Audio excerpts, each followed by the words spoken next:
I'm going to talk to you today about why you should wear a seatbelt, some of the seatbelt laws, and how a seatbelt works and how a seatbelt can save your life. I was in a car accident back in 2008, right before I went to boot camp, and I was going 70 in a 45 trying to impress a girl in a Ford Taurus. And as I was driving down the road was a little bit wet, and I went off the road a little bit and I overcorrected, and I took a slide across the road. What I thought is I only hit a mailbox, but it turns out not only did I hit a mailbox, but I also hit a tree in the front right-hand side of my engine, and the car did a 360 and tumbled 3 times in turn, landing upside down. There was me plus 3 other people in the car, all of us which were wearing our seatbelts, and though we were kind of discombobulated in the car, and all the windows broke as well, but no one went flying out of the car. We were all able to get out of the car, and we were all fine. One of the worst injuries was a broken collarbone, and I had to get a couple stitches in my face and elbow, and I think a couple on my knee as well. But we were all able to leave the hospital the next day, and we were just fine.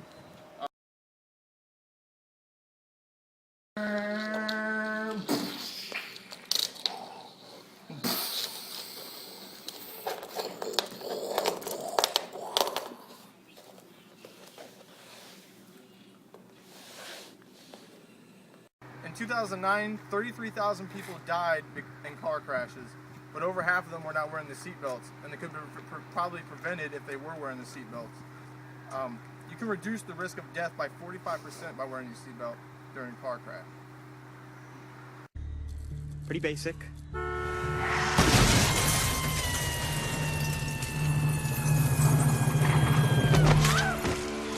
Fasten your seatbelts.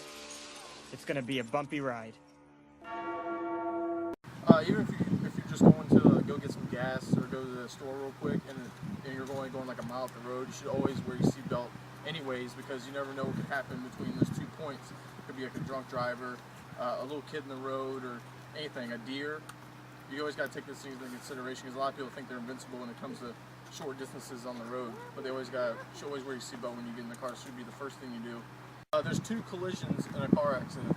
In my case, it would be the car to the object, which was my car to the tree in the mailbox. The second collision is the people in the car to other people or other objects in the car, or the car itself.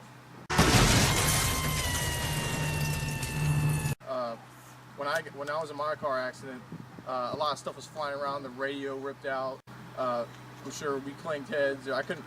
I literally just blacked out for a little while during the car accident, but I was pretty banged up when I got out.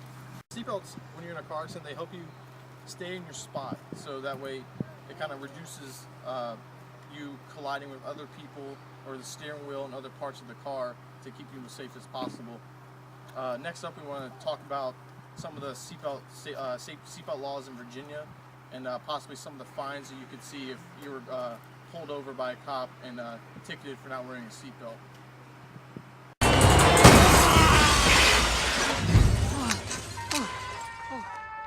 There's secondary and primary laws for seatbelts. Secondary meaning that if they see you not wearing a seatbelt, they can pull you over. Primary means they have to have another reason to pull you over before giving you a ticket for a seatbelt. Virginia is the secondary law. Oh, damn it! Hey, officer! You're sitting on the toilet. You need to be wearing your safety belt, sir. Everybody is required to wear a seatbelt in the front seat. Persons under 16 are required to wear a seatbelt anywhere in the vehicle. Transportations of persons less than the age of 16 years old in pickup truck beds is prohibited. Persons to violate these laws are to pay $25 to the state treasury. The address here is 260 Avenue de los Mexicanos. Oh, come on, don't give me a ticket. Gotta wear the safety belt or you could fall in. I'm not gonna fall in. I'm not a chick. Law's the law, sir. You can pay this by mail or appear in court on that date. Have a good day, sir. Yeah, thanks. Restraint devices are required for children through the age of 7 until their 8th birthday. There is a $50 fine for not having your child properly in the restraint device.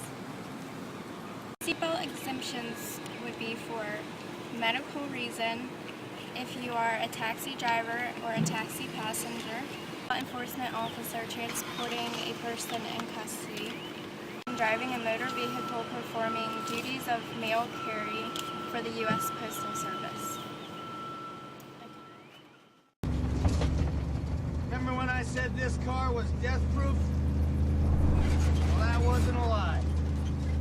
This car is 100% death-proof. Only to get the benefit of it, honey, you really need to be sitting in my seat. So this brings us to how a seatbelt works. A seatbelt, the most common version is a 3-point harness. It has a shoulder belt and a lap belt.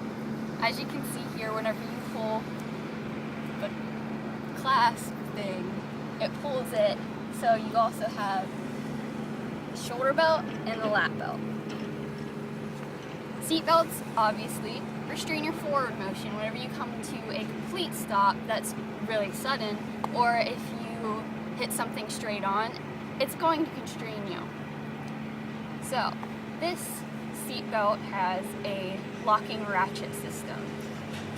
Excess seatbelt is rolled down into here, and it has a housing along the floor.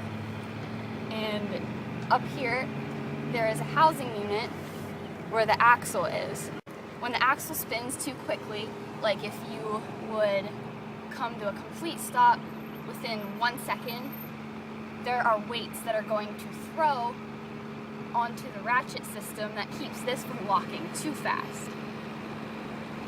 Seatbelts are very easy to use, and they're inexpensive and effective means of protection in an accident.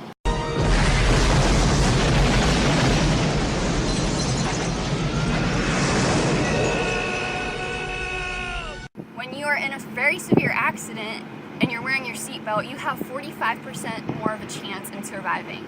So in conclusion, we talked about why you should wear a seatbelt, seatbelt laws, and how a seatbelt works. So after watching this video, I really hope you take in why it's very important and how this right here can save your life.